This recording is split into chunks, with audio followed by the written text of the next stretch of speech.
네, 말씀 보겠습니다. 창세기 63탄 요셉의 십자가고요. 창세기 37장 12절에서 20절까지 보도록 하겠습니다. 창세기 37장 12절에서 20절입니다. 같이 한 목소리로 읽도록 하겠습니다. 시작. 그의 형들이 세겜에 가서 아버지의 양떼를 칠 때에 이스라엘이 요셉에게 이르되 내 형들이 세겜에서 양을 치지 아니하느냐 너를 그들에게로 보내리라. 요셉이 아버지에게 대답하되 내가 그리하겠나이다. 이스라엘이 그에게 이르되 가서 내 형들과 양떼가 다 잘 있는지 보고 돌아와 내게 말하라 하고 그를 헤브론 골짜기에서 보내니 그가 세겜으로 가니라. 어떤 사람이 그를 만난즉 그가 들에서 방황하는지라. 그 사람이 그에게 물어 이르되 내가 무엇을 찾느냐. 그가 이르되 내가 내 형들을 찾으오니 청하건대 그들이 양치는 곳을 내게 가르쳐 주소서. 그 사람이 이르되 그들이 여기서 떠났느니라. 내가 그들의 말을 들으니 도단으로 가자 하더라 하니라. 요셉이 그의 형들의 뒤를 따라가서 도단에서 그들을 만나니라. 요셉이 그들에게 가까이 오기 전에 그들이 요셉을 멀리서 보고 죽이기를 꾀하여 서로 이르되 꿈꾸는 자가 오는도다. 자, 그를 죽여 한 구덩이에 던지고 우리가 말하기를 약한 짐승이 그를 잡아먹었다 하자. 그의 꿈이 어떻게 되는지를 우리가 볼 것이니라. 아멘. 아멘. 오늘 약속했던 대로 짧게 그러나 굵게 가고 싶은데 말을 2배로 빨리 하겠습니다. 네, 길지 않을 거예요. 예. 오늘 요셉의 형들이 세겜으로 아버지의 양을 치러 갔어요. 요셉의 형들이 아버지의 양을 치러 간 거예요. 이게 지금 이 문자 하나하나가 다 이게 복음이 담겨져 있거든요. 그래서 굉장히 잘 이해하셔야 돼요. 그래서 아버지의 양들을 형들이 치러 간 거예요. 근데 이 당시 요셉의 나이는 한 17살 정도로 이렇게 생각하시면 됩니다. 근데 이 세겜은 지금 현재 이 이스라엘과 그 자식들이 사는 헤브론에서는 약 한 100km 거리예요. 그러니까 거의 뭐 이 짧은 거리가 아닙니다. 100km면 뭐 차로도 뭐 하루 종일 걸려야 하는 거리고 그 당시에는 이제 차가 없었으니까 몇 박 며칠을 해서 가야 하는 거리인 거예요. 그러니까 100km나 멀리 떨어져 있는 거예요. 근데 더 중요한 건 이 세겜이라는 곳에 가서 양을 친대요. 근데 세겜이 어디죠? 세겜. 벌써 다 잊어버리셨죠? 그래서 저는 좋아요. 잊어버리면 했던 얘기 또 할 수 있어서. 세겜이 어디냐면 디나의 그 성폭행 사건이 이루어졌었던 그곳이에요. 그곳에 무슨 일이 있었어요? 이 시몬과 레이가 세겜에 있는 그 사람들을 할례를 받게 한 다음에 거의 막 전 민족을 그냥 다 살육하는 그런 현장이었어요. 그 현장에 지금 그 세겜에 아버지의 양을 치러 간 거예요. 그러니까 이 상황이 결코 이게 아버지가 봤을 때 그래 양 치러 갔나 보다 이 정도 수준이 아닌 거예요. 아버지는 굉장한 걱정이 있었던 거예요. 그러니까 세겜에는 그 당시에 대부분 살육했지만 그 주위의 친척들이나 이런 사람들이 그 이스라엘 그 민족 그놈들 잡히고만 잡혀 내 손에 걸리면 아주 내가 복수할 거야 라고 이를 갈고 있었던 상황이었다는 거예요. 근데 그 상황 속에 세겜에 가서 양을 치는 거예요. 그러니까 지난 우리가 35장 5절에 보면 이런 말씀이 있습니다. 그들이 떠났으나 하나님이 그 사면 고을들로 크게 두려워하게 하셨으므로 야곱의 아들들을 추격하는 자가 없었더라. 이런 말씀이 있어요. 그러니까 원수가 있었다는 얘기예요, 없었다는 얘기예요. 있었던 거예요. 엄청 많은 거예요. 근데 하나님의 주권으로 아무도 추격하는 자가 없도록 만들어 주신 것 뿐이지 아무도 그들을 그냥 내버려 두거나 용서한 사람이 없어요. 잡히면 죽는 거예요. 복수의 어떤 칼날을 갈고 있는 거예요. 근데 그 세겜 땅에 이 야곱의 자식들이 양을 치러 간 거예요. 아버지가 걱정이 되겠죠. 그래서 누굴 보내는 거예요? 요셉을 형들한테 보내는 거예요. 요셉을 보내는 목적이 뭐였죠? 오늘 본문 읽어보시면 목적이 뭐냐면 목적이 없어요. 형들이 잘 있나 보고 와라. 혹시나 변을 당하지 않았을까 잘 보고 와라. 그게 목적이었어요. 다른 목적이 아니에요. 뭐 돈을 갖다 줘라, 뭘 해라 그게 아니고 잘 있나만 확인하고 와라, 생사를 확인하고 와라, 그런 취지인 거예요. 그러니까 13절 오늘 본문에 보면 이스라엘이 요셉에게 이르되 내 형들이 세겜에서 양을 치지 아니하느냐, 너를 그들에게 보내리라. 요셉이 아버지에게 말하되 내가 그리하겠나이다. 그러니까 요셉을 형들에게 보내는 거예요. 세겜 땅에 있는 형들에게 보내는데, 아버지가 생각할 때 평소에 요셉이 왕따라는 것을 인지하고 있었을까요? 몰랐을까요? 야곱은요, 엄청난 사람입니다. 주석 같은 데 보면 몰랐다라고 적혀 있는데 절대 그렇지 않아요. 야곱의 성향을 정확하게 알면 요셉이 왕따를 당하고 있다는 걸 충분히 알고 있었어요. 그리고 꿈 얘기도 이미 우리 지난주에 배웠잖아요. 꿈 얘기도 이미 야곱은 들었어요. 그러면 눈치를 어느 정도 채고 있었어요. 아, 야곱은 형들에게 왕따를 당하고 있다는 사실을 알았음에도 불구하고 100km가 되는 거리를 내가 정말 사랑하는 요셉을 보내는 거예요. 그들에게. 죽음의 땅 세겜으로 내 자식들, 다른 자식을 위해서 나의 장자. 요셉은 장자라 그랬어요. 그 색동 조거리를 입혀줬다는 건 이는 내 장자다, 그런 의미예요. 장자를 보내는 거예요. 세겜 땅으로 내 아들들이 있는 11명의 베냐민은 없었으니까 하여튼 형들에게 보내는 거예요. 이게 무슨 얘기인 거예요? 예수님 얘기인 거예요. 예수님. 예수님께서 십자가를 지고 이 땅에 오신 그 모습을 예표로 보여주고 있는 거예요. 어떤 분들이 가끔 그래요. 제가 이런 식의 설교를 하면 이제 뭐 알레고리적 해석이다. 그래가지고 막 이렇게 막 그 별로 좋지 않은 해석이다라고 얘기하는데, 이런 해석 방식은 이미 예수님이 다 하신 거예요. 그리고 사도 바울도 대부분 그렇게 하셨어요. 예수님이 설교하신 내용들을 다 찬찬히 다 보세요. 무엇 하나 예수님이 새롭게 하신 게 없어요. 전부 다 구약에 있는 말씀을 들어다가 설명하신 거예요. 전부 다. 그런데 이걸 알레고리적 해석이라고, 잘못된 해석이라고 지적하면 그 사람 무식한 거예요.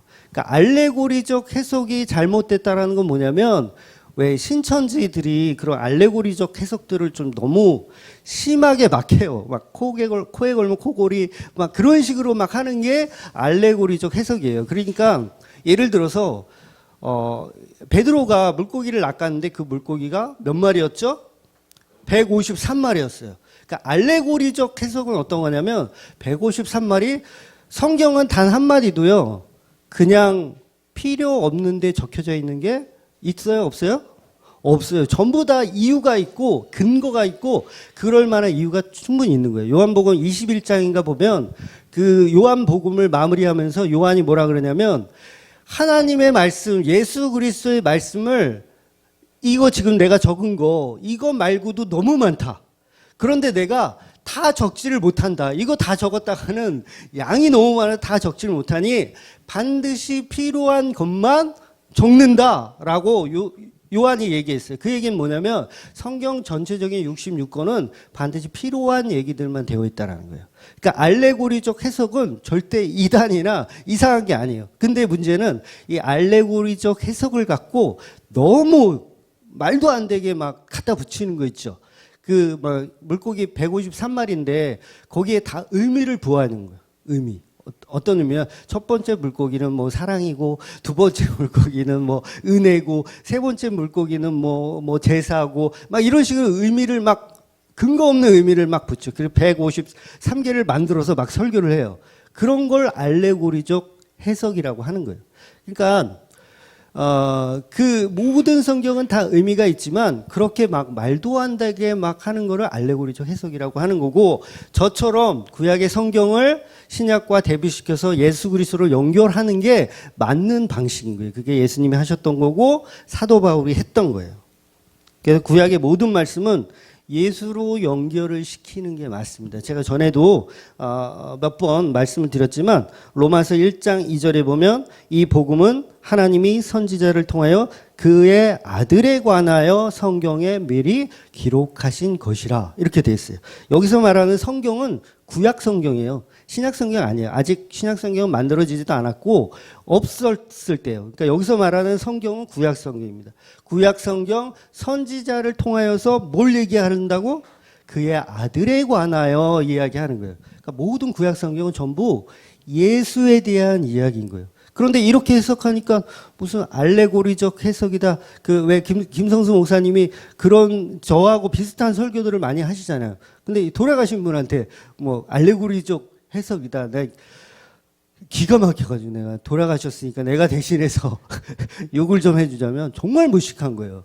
그럼 예수님도 잘못된 거고 사도 바울도 잘못된 거예요. 그건 알레고리적 해석이라고 하는 게 아니라 구약 성경을 예수 그리스도로 연결시키는 해석인 거예요. 다른 사람들이 잘못된 거예요. 왜 김성수 목사님을 이제 각 교단별로 이대위라는 게 있어요. 이단 대책위원회. 이런 게 이제 각 교단별로 있어요. 제가 알기로 한 8군데 있는 걸로 하는데 거기서 이제 그걸 정해요. 뭐 2단 아니면 뭐 참여 금지 아니면 추종 금지 이렇게 그런 걸 이렇게 단계별로 해서 매겨요. 근데 김성수 목사님은 그 8개 중에 합신이라는 교단에서만 추종 금지를 매겼더라고요. 그러니까 그게 이제 2단은 아니고 그다음에 참여 금지도 아니에요. 참여도 해도 되지만 추종은 하지 말라. 요 수준인 거예요. 추종 금지. 그래서 매겼는데 그 이유를 이게 제가 비판의 내용들을 이렇게 쭉 읽어 보니까 제가 깜짝 놀랐어요. 그 내용들이 전부 말도 안 되는 얘기들로 비판을 해놓은 거예요. 그러니까 거의 뭐 돌아가시고 한 2년인가 3년 후에 그것도 하는 거라 이거는 너무 비겁하다. 너무 비겁하다. 예, 김성수 목사님이 이 한국교회에 대한 비판을 너무 많이 하셔가지고 이건 너무 이거는 뭐라 그럴까? 좀 적개심이 생겨서 그냥 한 거 아닐까? 그런 생각을 했어요. 굉장히 좀 부끄럽더라고요. 합신 이대위 출신 목사님 제가 아는 분이 있거든요. 그래서 지금 별로 안 친한데 나중에 친해지면 좀 따지려고.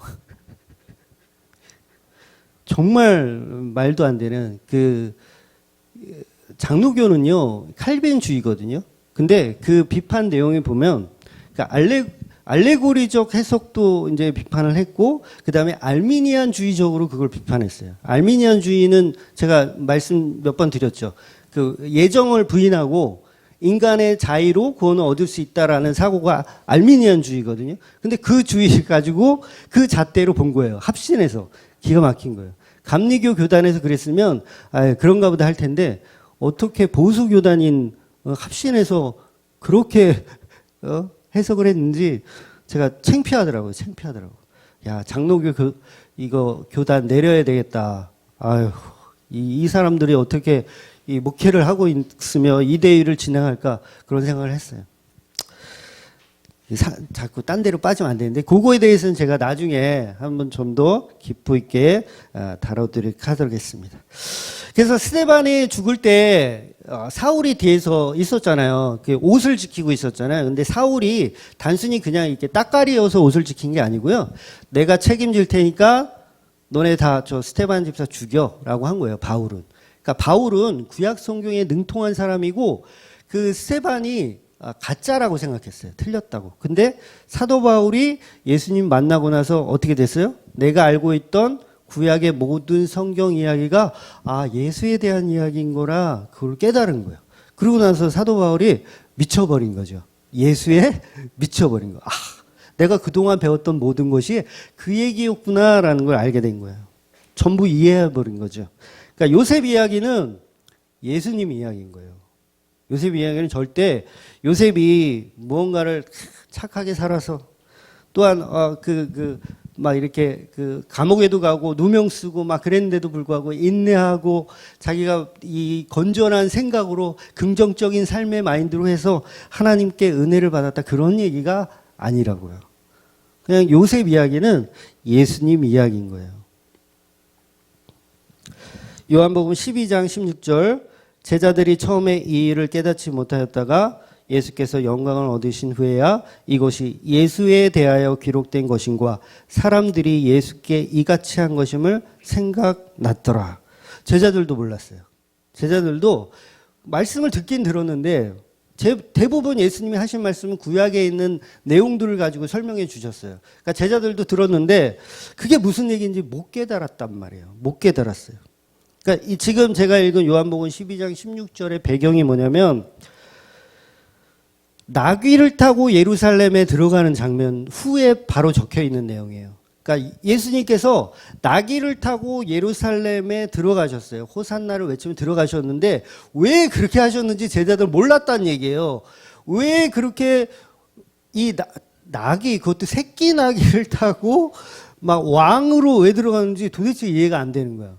좀 이렇게 좀 근사한 말을 타고 이렇게 들어가시지 왜 새끼 나귀를 타고 들어갔냐? 못 알아들었어요. 근데 나중에서야 제자들이 그때 왜 예수님께서 나귀를 타고 들어가셨는지 알았다, 깨닫게 된 거예요. 그게 왜 깨닫게 된 거예요?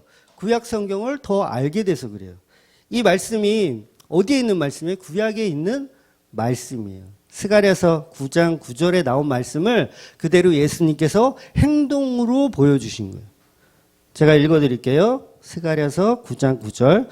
시온에 따라 크게 기뻐할지어다. 예루살렘에 따라 즐거이 부를지어다. 보라, 내가 왕이 내게 임하시리니 그는 공의로우시며 구원을 베푸시며 겸손하여서 나귀를 타시나니 나귀는 작은 것 곧 나귀 새끼니라.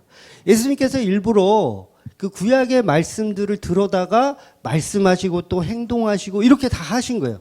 그걸 제자들이 그때는 몰랐는데 예수님께서 십자가에 죽으시고 모든 것을 완성하실 때 깨달았다는 거예요. 그 얘기가 그 얘기구나. 예수님이 죽으시고 나서 부활했는데 그 왜 엠마오로 가는 제자들 있잖아요. 엠마오로 가는 거예요. 예수님 죽어가지고 이제 죽었나 보다. 다 끝났나 보다. 엠마오로 가고 있어.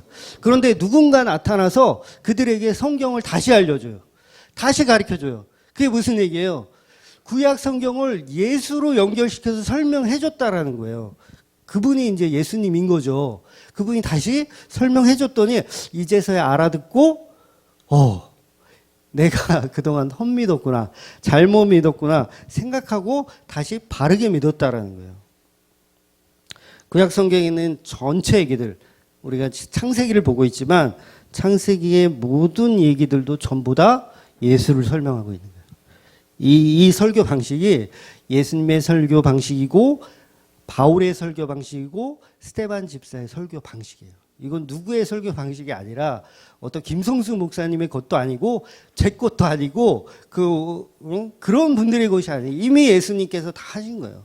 그러니까 우리는 예수님이 하신 방식대로만 설교하면 그게 짱인 거예요. 바울이 했던 것처럼만 하면 중간은 가는 거예요. 근데 전부 이상하게 하니까 오히려 저 같은 사람이 귀해져, 희귀해져, 독특해지고 찾아볼 수가 없대요.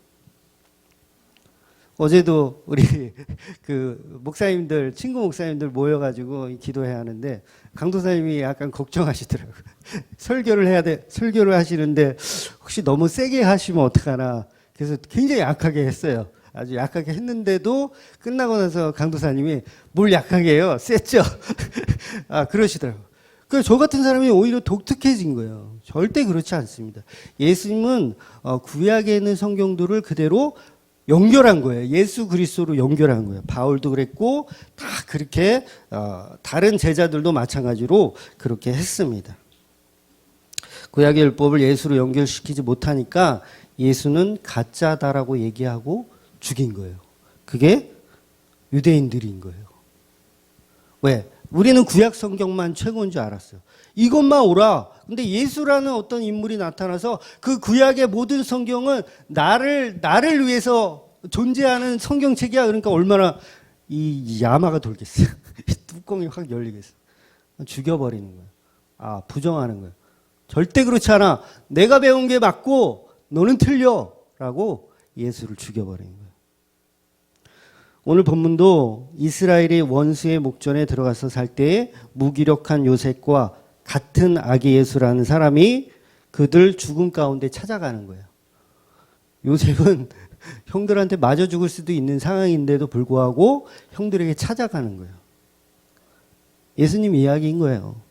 이 말씀을 가지고 뭐 형들처럼 미운 마음을 가지면 안 됩니다. 뭐 요셉처럼 비전을 꿈꾸십시오. 긍정의 힘을 가지십시오. 전부 죽자는 거예요. 우리 다 같이 죽읍시다. 다 같이 바리새인 되십시다. 이런 얘기인 거예요. 그런 얘기가 절대 아닌 거예요. 이거 굉장히 끔찍한 얘기입니다. 성경을 바르게 알아야 돼요. 그리고 다음 시간에도 더 보겠지만 그렇게 찾아간 요셉을 형들이 죽여버리려는 계획을 가져요. 15절 어떤 사람이 그를 만난즉 그가 들에서 방황하는지라 그 사람이 그에게 물어 이르되 내가 무엇을 찾느냐. 요셉이 세겜까지 갔는데 형들이 없어요. 막 방황을 하는 거야. 방황을 하는 거야. 요셉이 형들을 찾아갔는데 이 형들은 없고 방황을 해요. 예수님이 이 땅에 오셔서 교회를 찾는데 교회가 없어. 막 방황을 하시는 거예요. 그 죄인을 찾으러 오셨는데 죄인이 없어. 죄인이 왜 없어요? 다 죄인 아니래. 저는 완벽하고요. 저는 주일 성수도 했고요. 11조도 했고요. 저는 구제도 했고요. 봉사도 했어요. 예수님이 오셨는데 죄인이 없는 거야. 전부 죄인이 아닌 거예요. 얼마나 기가 막혀요. 예수님이. 세겜 땅에 갔는데 형들이 없어요. 똑같은 거예요. 똑같은 거예요. 그러니까 이 요셉이 방황을 하죠. 마태복음 9장 13절 너희는 가서 내가 긍휼을 원하고 제사를 원하지 아니하노니 하신 뜻이 무엇인지 배우라. 나는 의인을 부르러 온 것이 아니라 죄인을 부르러 왔노니라. 예수님이 죄인을 부르러 오셨어요. 근데 죄인이 없는 거예요. 그래서 예수님이 어떻게 하셨어요? 죄인이 없으니까 사람들이 죄인이라고 하는 그 사람들을 찾아간 거예요.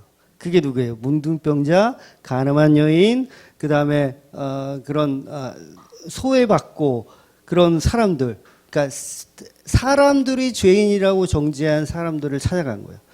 왜? 그들을 통해서 죄인이 누구인지를 말하려고 하신 거예요. 그러니까 그들이 죄인인 게 아니에요. 문둥병자가 죄인인 게 아닌데 예수님은 사람들이 말하는 그 죄인을 찾아가신 거예요. 그 죄인을 통해서 진짜 죄인들이 누구인지를 알려주시려고 찾아간 거예요. 갔더니 형들이 없는 것처럼, 갔더니 죄인이 없는 것처럼 없으니까 예수님이 그런 죄인들을 찾아간 거예요. 그래서 병자들과 친구, 예수님 별명은요, 이 죄인들의 친구였어요. 죄인들의 친구. 그러니까 그 뭐 창녀들 이렇게 만나고 전부 이 세상에 바리새인들만 가득하니까 예수님이 헤매는 거죠. 헤매는 거. 요셉이 이제 들에서 방황했다고 오늘 본문에 나오잖아요. 근데 마치 이 들에서는 광야에서 예수님께서 금식하시며 이렇게 사역을 준비하는 것처럼 보여지는 거예요. 근데 어떤 사람이 나타나서 알려줘요. 본문에 보면 어떤 사람이 나타나서 형들이 세겜이 아니라 도단으로 갔다라고 알려줘요. 근데 많은 성경학자들은 이 방향을 제시한 분은 성령님으로 이해를 합니다. 이거 주석에 있는 대부분의 학자들이 그렇게 이해를 해요. 그러니까 요셉이 방황하고 있으니까 성령님이 나타나서 도단으로 가라라고 이렇게 이끌어 주셨다. 그래서 성령님이 잃은 양을 찾을 수 있게끔 이끌어 주셨다. 그렇게 이해하는 거예요. 굉장히 요거는 해석을 잘하는 것 같아요. 그러니까 저만 알레고리가 아니라 지들도 알레고리 하면서 그러니까 요셉이 성령에 이끌려 도단까지 가는 거예요. 그러니까 예수님이 성령에 이끌려서 그 광야에서 모든 금식을 끝내시고 사역을 준비하시는 것처럼 요셉이 도단까지 가는 겁니다. 도단은 북쪽으로 더 가요. 한 30km 더 가야 됩니다. 그러니까 사실 더 멀어지는 거예요. 더 멀어지는 거예요. 더 깊숙이 들어가는 거예요. 요셉이 우여곡절 끝에 도단까지 가게 됩니다. 아기 예수가 세상의 왕이 아닌 마국간, 더 깊숙한 곳까지 오신 거예요. 그러니까 성육신에서 인간의 몸으로 오셨으면 뭐 왕이라든가 아니면 뭐 귀족이라든가 이런 데로 오셔야 되는데 더 깊숙한 곳, 마귀간, 목수의 아들로 오게 되시는 거예요. 그리고 말 밥통 위에 누이시는 거죠.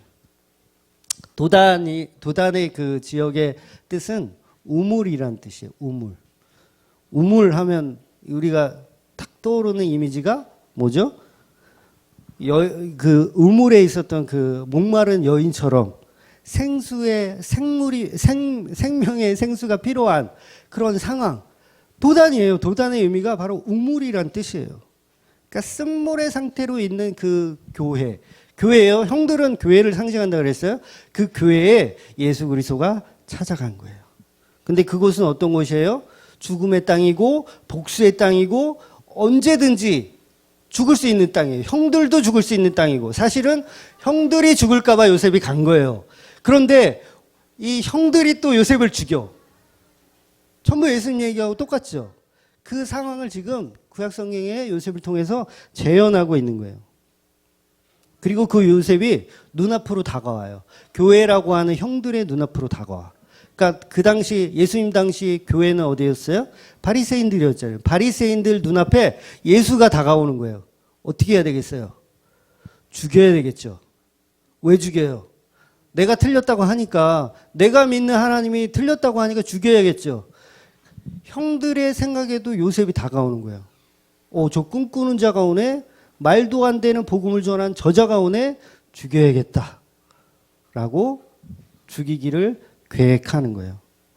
18절에 죽이기를 꾀하다는 말은 원어로 보면 하라그라는 말인데 그 말은 우리가 이렇게 좀 힘들게 해볼까? 아니면 약 올려볼까? 아니면 좀 이렇게 괴롭혀볼까? 요게 아니고요. 그 하라그라는 뜻은 우리가 그를 살해하자 그런 뜻이에요. 살해하자. 그러니까 뭐 뭔가 좀 이렇게 좀 봐주고 뭐 이런 게 없는 거 그냥 죽이자 이거예요. 죽이자. 저 장자가 온다. 저놈을 죽이면 나머지 재산은 우리의 것이다. 예수님 비유하신 것들 다 그런 얘기들 다 기억나시죠? 제가 시간이 없어서 막 다 설명해 드리고 싶은데 못해요.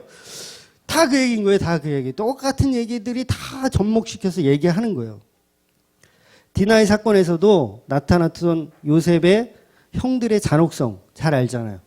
죽이자예요. 죽이자. 요셉 저 꿈꾸는 저 자식이 왔구나. 130km를 걸어서 죽음의 땅으로 왔구나. 형들 너무 잔인하지 않습니까? 130km를 얼마나 고생하면서 왔겠어요. 혼자의 몸으로 방황하면서 들에서 광야에서 방황하면서 왔을 거 아니에요. 거의 몇 달 동안 왔을 거 아니에요. 한 달도 넘게 걸렸을 거 아니에요. 그러면 사랑으로 품어줘도 모자랄 판에 아직 눈앞에 오지도 않았는데 저 먼 발치에서 꿈꾸는 자가 온다. 우리가 저를 살해하자. 이렇게 되는 거예요. 우리는 뉴스에서 끔찍한 사건들을 자주 봅니다. 뭐 살인자 막 이러면서. 근데 여러분, 우리는 그런 뉴스를 통해서 살인자들을 보면서 혀를 내둘러요. 아유, 어떻게 인간이 저럴 수 있냐. 저런 새끼는 아주 그냥 뭐라 그러죠? 그 육실알 아주 찢어 죽여야 된다. 막 이래요. 근데 여러분, 우리가 사실 그 사람들처럼 실행에 옮기지 못했을 뿐이지 우리 마음으로 얼마나 여러분 살아오면서 단 한 번도 나는 누군가를 죽이고 싶은 생각이 없으셨습니까? 한 번도 없으셨어요? 그런 분이 있으면 저는 머리 깎고 절에 가시라고 얘기하고 싶어. 아무도 없을 거예요. 정말 저도 짧은 인생을 살았지만 몇 놈 있어요. 이렇게 손에 꼽는 정말 죽이고 싶은 놈들 있었어요. 물론 지금은 좀 이렇게 그런 마음까지도 다 버렸지만 그 당시는 그랬었단 말이에요. 실행에 옮기지만 못했지 별반 다르지 않다라는 거예요.